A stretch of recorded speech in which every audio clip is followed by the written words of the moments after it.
দেখো গাইস, তোমরা তো জানো পুনম চলে এসছে মানেই তোমাদের মনের জোর বাইরে দেবে। সামনে পুজো রয়েছে, এবার তোমাদেরকে একটা কথা বলছি শোনো। এই পুজোর সময় আমি অনেক মানুষের সাথে কথা বলে দেখেছি, লোকের জিনিসপত্র দেখে, লোকের কেনাকাটি দেখে নিজের মনকে ছোট করে ফেলো। বলছি শোনো, এরকম ভাবে তুমি যদি মন ছোট করতে থাকো তাহলে তোমার মন একদিন হারিয়ে যাবে, মানে ছোট হতে হতে ওটাকে আর খুঁজে পাওয়া যাবে।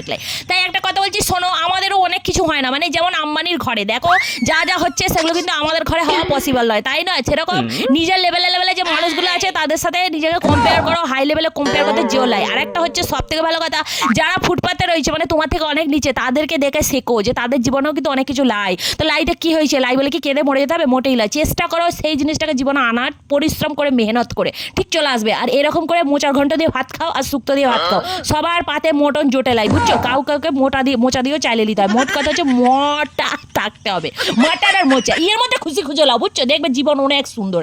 এত কম্পিটিশন, এত জেলাসি মানুষকে শুধু অশান্ত করে, রাত্রিবেলার ঘুম কেড়ে নেয়, চোখের জল ফেলায়। তাই এইগুলোকে দূরে ছড়িয়ে দাও। তোমার কাছে কিছু থাকলে ভালো কথা, না থাকলে সন্ন্যাসী হয়ে যাও, দেখবে জীবন অনেক সুন্দর। যেমন আমার মতো দেখতে পাচ্ছ, এখন গোটা আলু দিয়ে চটকে চটকে ভাতটা খাবো। যাই বলো গাইস, শুক্তো দিয়ে ভাত খা দেখতে তোমাদের কেমন লাগছে এবার খালি কমেন্ট করে জানো। আমার কিন্তু এখনো আবার খিদে পেয়ে গেছে। চলো টাটা, ভালো করে খাই আর মোটা হই।